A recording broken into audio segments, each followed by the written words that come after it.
They spent 72 hours, hired the best minds money could buy, and still failed to open a single safe. The answer was sitting in the room the entire time, carrying a tray of coffee. Before we continue, where are you watching from? Drop your city in the comments below, and if you believe intelligence should never be judged by someone's job title, make sure to like and subscribe. Now, back to Naomi Carter. The rain tapped softly against the towering windows of the Castellano estate as Naomi Carter adjusted the silver coffee tray in her hands. At 27 years old, she had learned how to move through rooms without being noticed. It was a skill that came naturally to people society preferred not to see.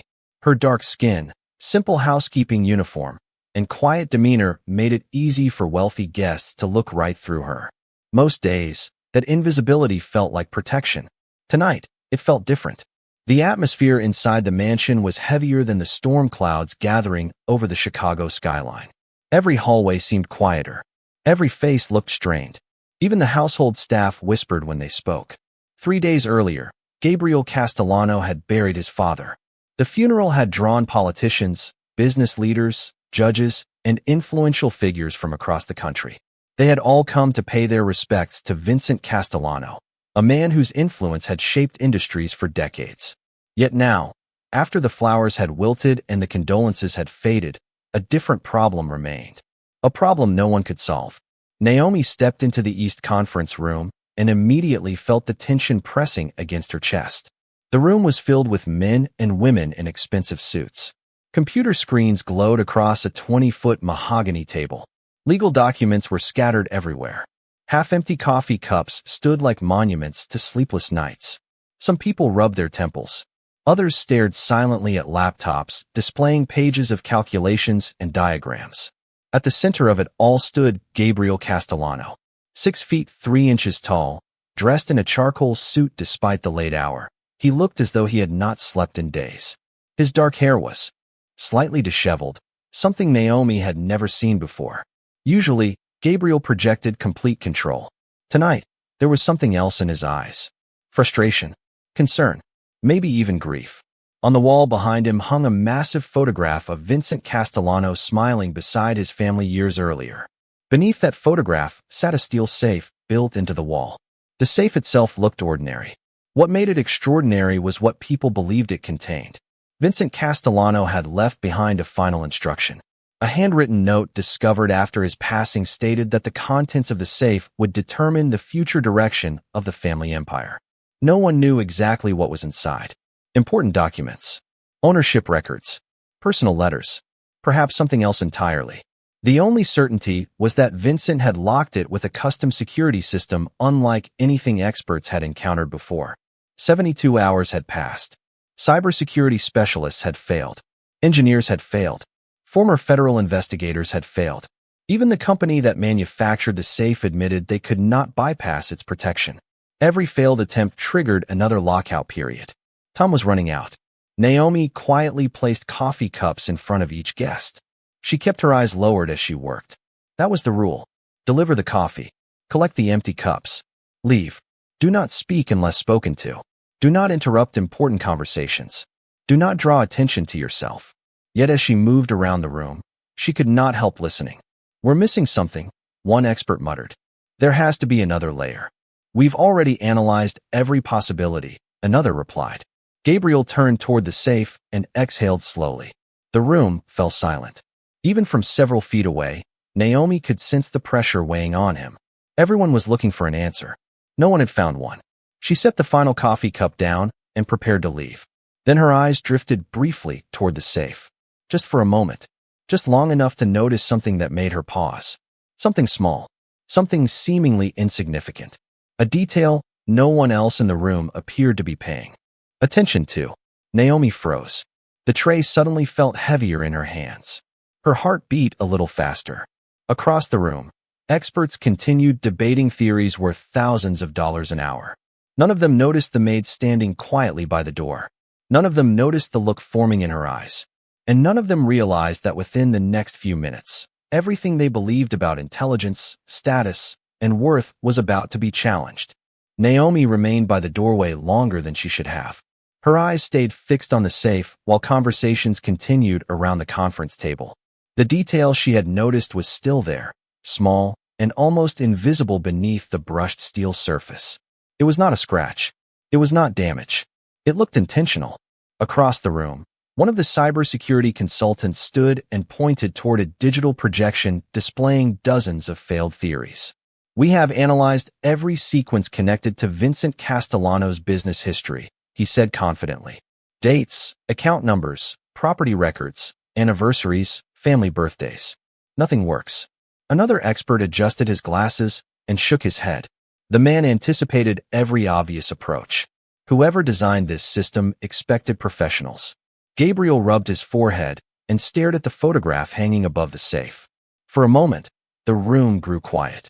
Naomi noticed the way his gaze lingered on his father's smile. Not the expression of a powerful businessman. Not the expression of a public figure. Just a father standing beside his family years before wealth had changed everything around them. Then the silence broke again. New theories emerged. New calculations appeared on screens. More numbers. More formulas. More complicated explanations. Yet none of them seemed to move anyone closer to an answer. Naomi slowly stepped into the hallway and closed the conference room door behind her. The estate felt unusually empty despite being full of people. As she carried the tray toward the kitchen, she could not stop thinking about the safe. Most of all, she could not stop thinking about Vincent Castellano.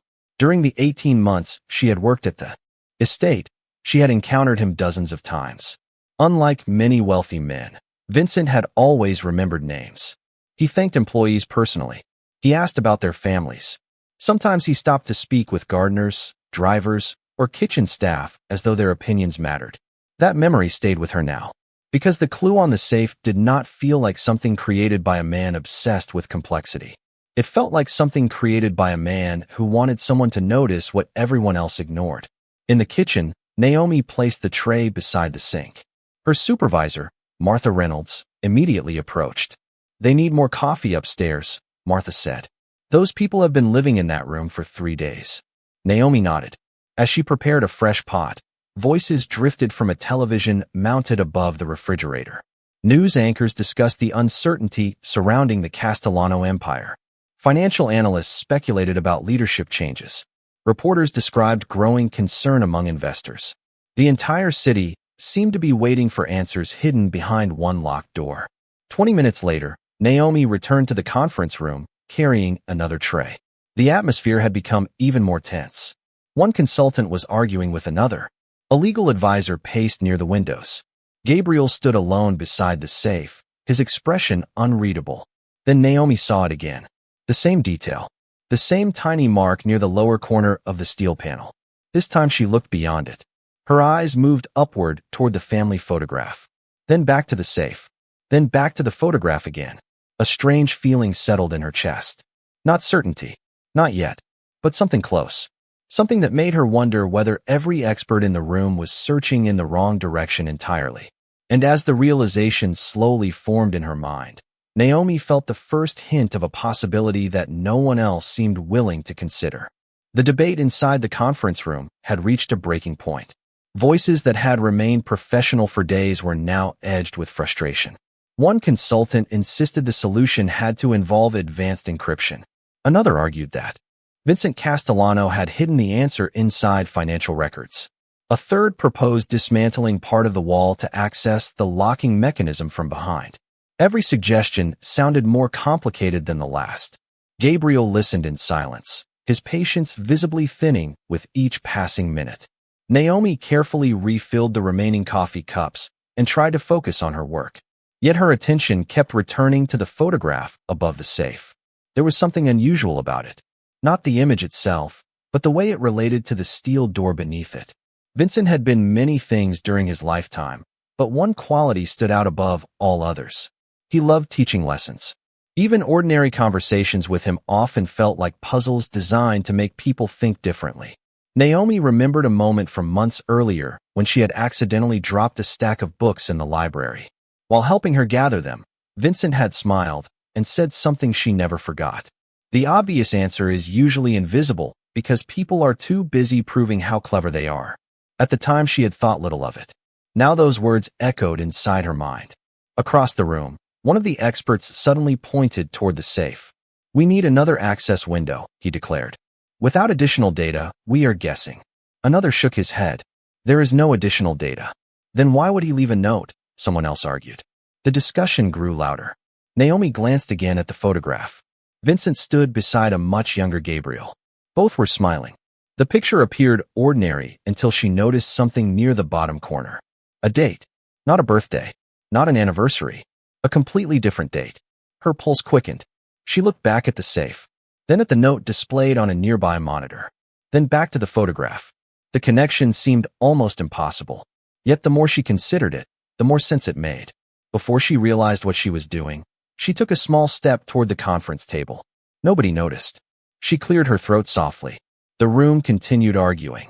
Naomi hesitated. Every instinct told her to stay quiet. She was a maid. These were people with advanced degrees, prestigious careers, and decades of experience. What right did she have to interrupt them? Still, the possibility refused to leave her mind. She took another breath. "Excuse me," she said quietly. This time a few heads turned.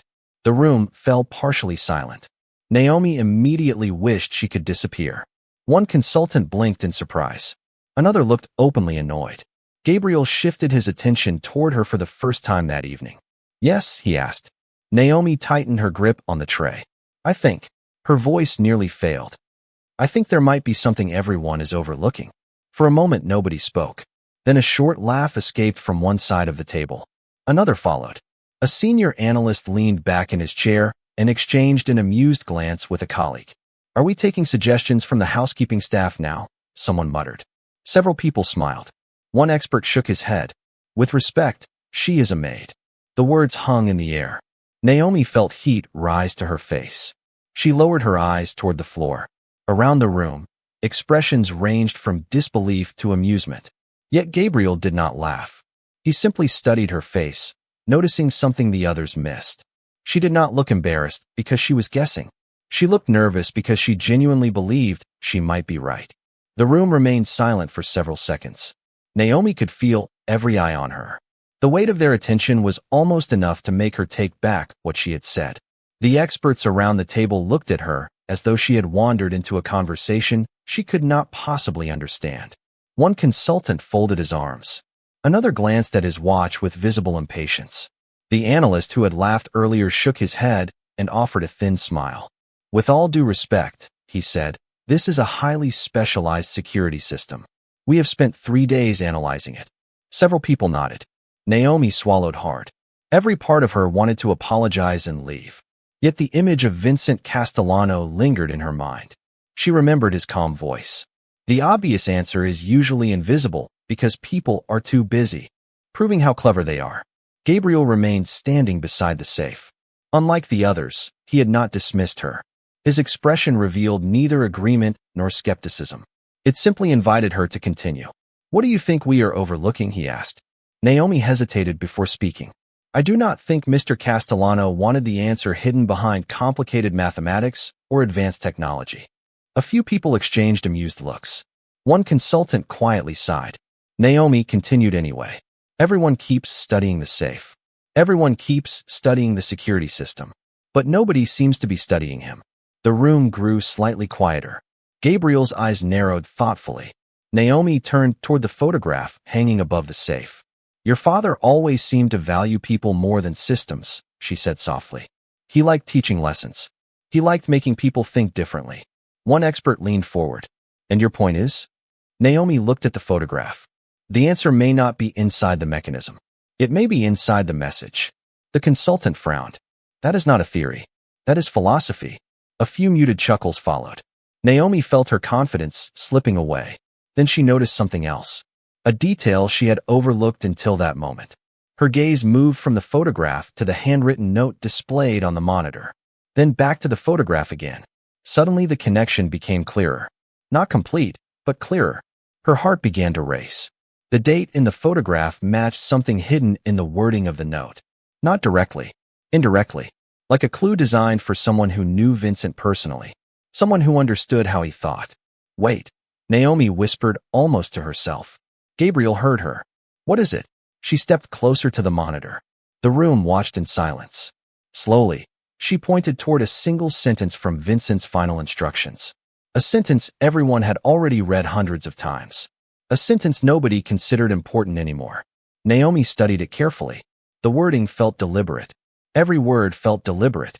Suddenly she realized why.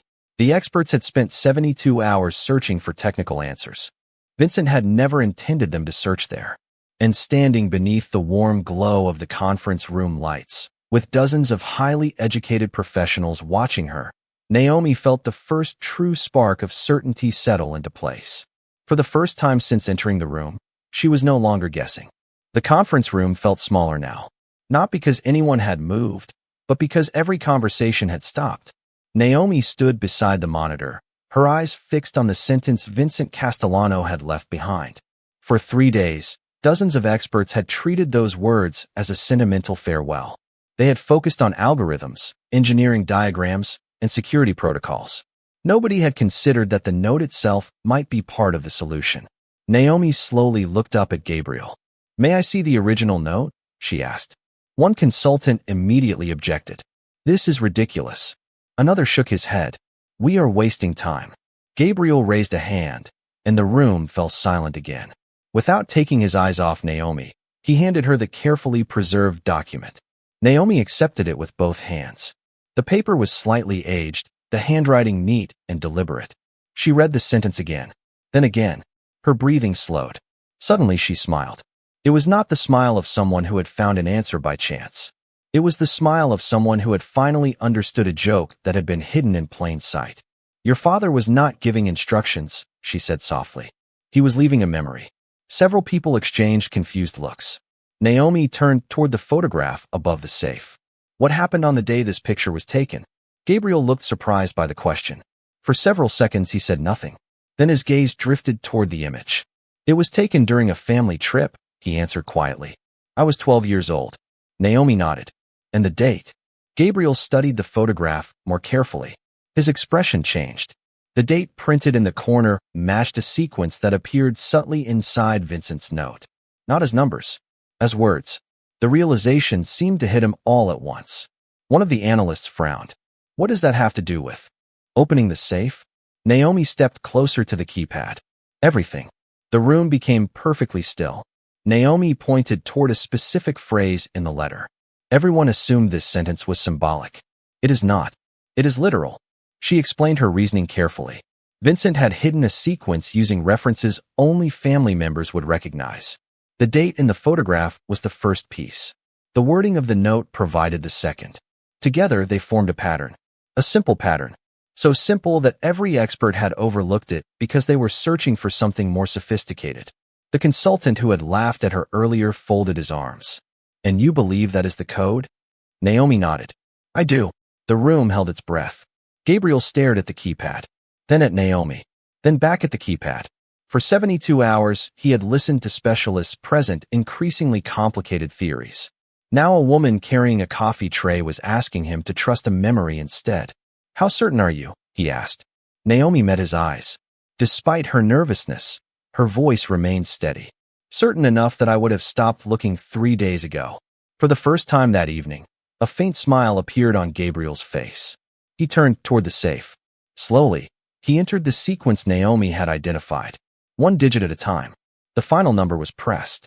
The room became so quiet that the sound of rain against the distant windows seemed loud. Then a soft mechanical click echoed through the conference room, and every person in the room froze. For several seconds, nobody moved. Nobody spoke. The soft click from inside the safe seemed impossible, almost unreal after 3 days of failure.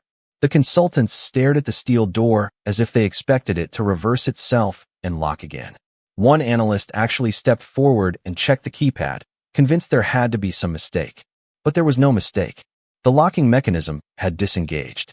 Naomi remained where she stood, her hands still resting against the empty coffee tray. She looked neither triumphant nor surprised. If anything, she appeared relieved. Gabriel slowly reached for the handle. The room watched in. Complete silence as he opened the safe door. Inside was not a mountain of documents, secret financial records, or hidden valuables. Instead, resting neatly on a single shelf, was a sealed envelope and a small wooden box. Confusion spread across several faces. After 72 hours of effort, this was what they had been trying to reach. Gabriel carefully removed both items and placed them on the conference table. The experts gathered closer. The same people who had dismissed Naomi minutes earlier now seemed unable to take their eyes off her. One consultant quietly removed his glasses and rubbed his forehead. Another stared at the floor, replaying every assumption he had made. Gabriel picked up the envelope first. His father's handwriting covered the front. It simply read, "For my son." The room remained silent as he opened it. Inside was a handwritten letter several pages long. Gabriel began reading. As his eyes moved across the paper, his expression gradually changed.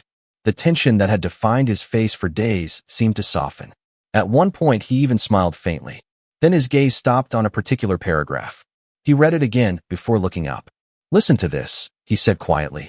Every person in the room leaned forward. Gabriel read aloud. "If you are hearing this letter, then the safe has finally been opened." The answer was never meant for experts. It was meant for someone willing to understand people instead of systems. Intelligence matters. Experience matters. But neither can replace perspective. The room grew even quieter. Gabriel continued. "The person who finds the answer will remind you of something important. Never judge wisdom by titles, clothing, status, or position. Some of the most remarkable minds you will ever meet will be standing where others refuse to look." No one spoke after that. The words settled over the room like a verdict. Several consultants suddenly seemed very interested in their notes. Others avoided looking toward Naomi altogether. Gabriel lowered the letter slowly. His eyes found Naomi across the room. For the first time since she had entered the conference room that evening, he was not looking at her as a member of the household staff. He was looking at her as the person who had accomplished what none of them could. Naomi shifted uncomfortably beneath the attention. She had spent most of her life trying not to stand out. Yet now every person in the room seemed to see her clearly for the first time. And somehow, that felt far more intimidating than being invisible ever had. Gabriel looked down at the letter once more before carefully setting it aside.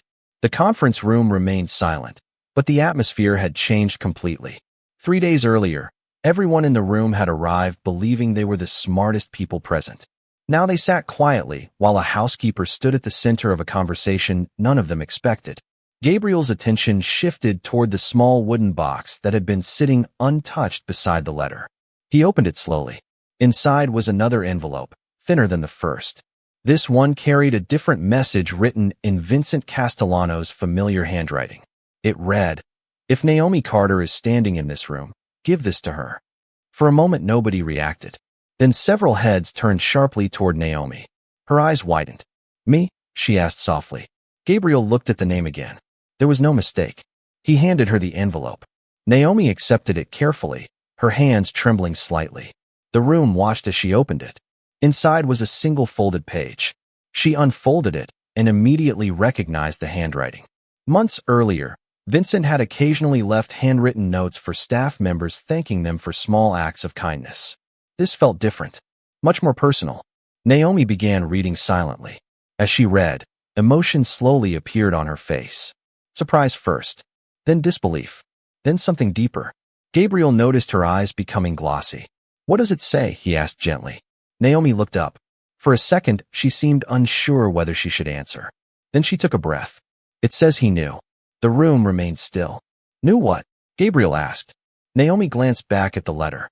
"He knew I was not always a maid." Confused expressions appeared around the table. Naomi lowered the page. 5 years ago, I attended Northwestern University. I was studying mathematics and data science. Several consultants stared at her. One analyst actually blinked in disbelief. Naomi continued quietly.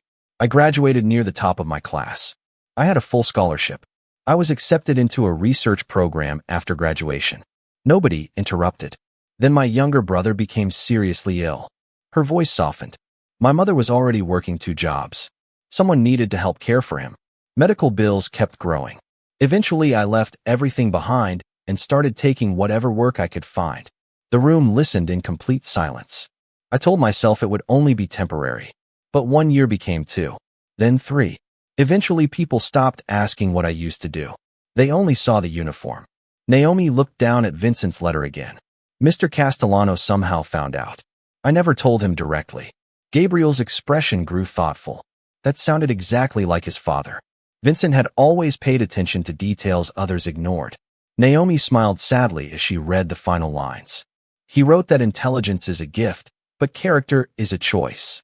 He said he was always more impressed by people who sacrificed opportunities for family than people who collected achievements for themselves. The room fell silent once more. This time the silence felt different. It was no longer the silence of shock. It was the silence that follows when a person's true story finally comes into the light. No one spoke for several moments after Naomi finished reading. The rain continued tapping softly against the tall windows, but inside the conference room, everything felt still. The experts who had spent days analyzing data now seemed far more interested in the woman standing beside the table. The same woman many of them had dismissed less than an hour earlier. Gabriel looked around the room slowly. He noticed the lowered eyes, the uncomfortable expressions, the sudden silence from people who had confidently questioned Naomi's place in the conversation. Then he looked back at her. "How long have you worked here?" he asked. 18 months, Naomi replied. Gabriel nodded thoughtfully. 18 months. For a year and a half she had walked through these halls carrying supplies, cleaning rooms, organizing schedules, and helping staff members whenever they needed assistance. Yet somehow nobody had asked enough questions to discover who she really was. Or perhaps they had simply assumed they already knew. One of the senior consultants finally cleared his throat. "Miss Carter," he said carefully, "if what you told us is true, why did you never return to your field?" Naomi smiled faintly. It was the kind of smile people wear when life does not follow the plans they once made. "Because my family needed me more than my career did." Nobody challenged that answer. The room understood. Gabriel reached for Vincent's letter again. He reread a passage silently before folding it closed. Then he did something that surprised everyone. He pulled out the chair directly beside him at the head of the table. The chair had remained empty throughout the entire 3-day ordeal. "Sit down, Naomi." She blinked in confusion. "Sir." "Sit down." Naomi looked around the room. Every seat at the conference table belonged to executives, attorneys, consultants, and advisors. Staff members did not sit there. Housekeepers certainly did not sit there. "I do not think that would be appropriate," she said softly. Gabriel's expression remained calm. "After tonight, I think it is exactly appropriate." The room watched as Naomi slowly approached the chair. Her movements were cautious, almost hesitant. Years of being overlooked do not disappear in a single evening. Yet when she finally sat down, something shifted. Not only inside the room, but inside the people watching her. The seat itself changed nothing. Yet somehow it changed everything. For the first time, nobody saw a maid carrying a tray. They saw a capable woman whose intelligence had solved a problem none of them could solve. Gabriel took his own seat beside her. Then he addressed the room. "My father spent his entire life teaching lessons." His voice was steady. "Tonight he taught us one more." Nobody interrupted. "We spent 3 days searching for expertise while ignoring wisdom, standing 10 feet away." Several people lowered their eyes. Gabriel continued. "That mistake will not happen again." Naomi looked toward the photograph above the safe. Vincent Castellano's smile seemed almost knowing now, as though he had anticipated every step of this moment long before any of them entered the room. And for the first time in many years, Naomi no longer felt invisible. The meeting finally ended close to midnight. One by one, the consultants gathered their files and laptops. The same people who had entered the estate with confidence now left with a different kind of expression. Some offered polite congratulations before departing. Others avoided eye contact altogether. The analyst who had laughed when Naomi first spoke lingered near the doorway longer than the others. After several moments, he approached her. "I owe you an apology," he said quietly. Naomi looked surprised. The man glanced toward the floor before continuing.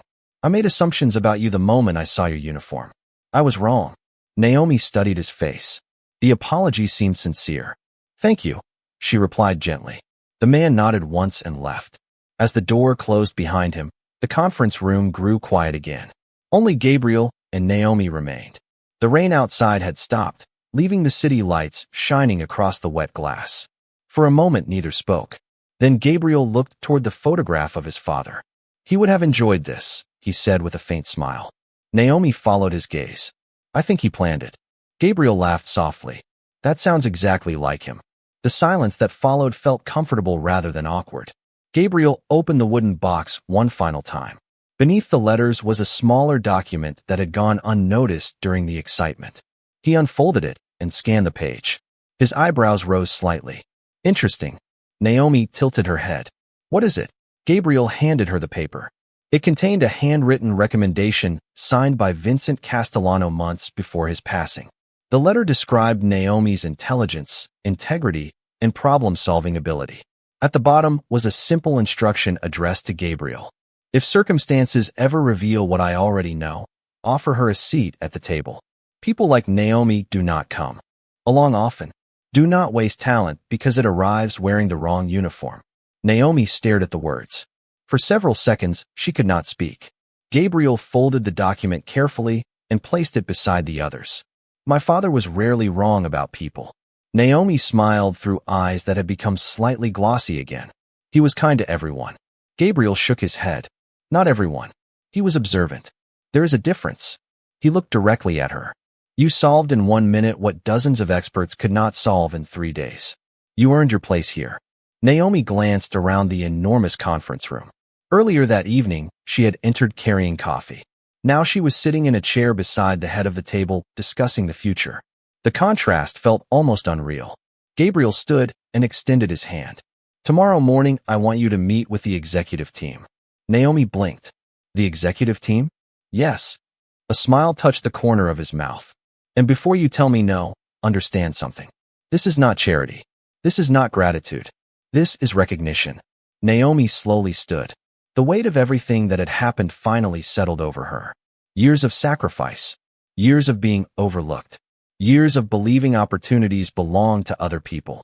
Somehow all of it had led to this room. She accepted Gabriel's hand. Across the conference room, Vincent Castellano's photograph remained illuminated by the soft, overhead lights. His smile seemed unchanged. Yet somehow it felt different now. As though the lesson he had spent his final days preparing had finally reached its audience. And that night, in a room filled with people who once overlooked her, Naomi Carter was no longer remembered as the maid who carried the coffee. She was remembered as the woman who saw what everyone else missed. And that day, the world remembered what dignity looks like.